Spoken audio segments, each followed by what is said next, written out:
आज जो विजय या महाराष्ट्रामध्ये 288 पैकी 129 सीट, 129 नगराध्यक्ष हे भारतीय जनता पार्टीचे निवडून आले। लोक म्हणत होते हे अकेला क्या करेगा, ये अकेला क्या करेगा, सबने दिखा दिया। आपल्या बरोबरचा माणूस आपलं सौभाग्य आहे, ज्यांच्या बरोबर आम्ही काही नगरसेवक होतो। आजच्या या प्रसंगी मी सगळ्यांना सांगू इच्छितो की ज्यांच्या बरोबर आम्ही एकत्र नगरसेवक होतो, मित्र होतो, तो आपल्यातला माणूस एक एक पायरी चढत चढत चढत आज प्रदेशाध्यक्ष झाला। आपल्या सगळ्यांना अभिमानाची गोष्ट आहे।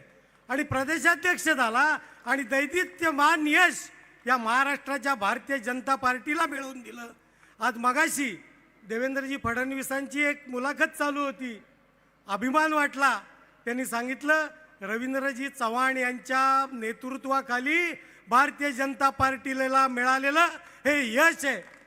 अंगावर काटा उभा राहिला की ज्यांच्या बरोबर आम्ही काम करत होतो तो माणूस आज इतका मोठा झाला।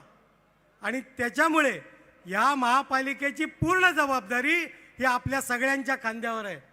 ते केवळ आता आपल्या कल्याण डोंबिवलीचे नेते नाहीत, ठाणे जिल्ह्याचे नेते नाहीत, तर ते पूर्ण महाराष्ट्राचे नेते आहेत। आणि 29 महापालिका या त्यांच्या खांद्यावर आहेत। या 29 महापालिकांमध्ये जर यश मिळवायचं असेल तर त्याची सुरुवात ही कल्याण डोंबिवली महापालिकेतनं व्हावी लागेल आणि ती आपल्याला करायची आहे।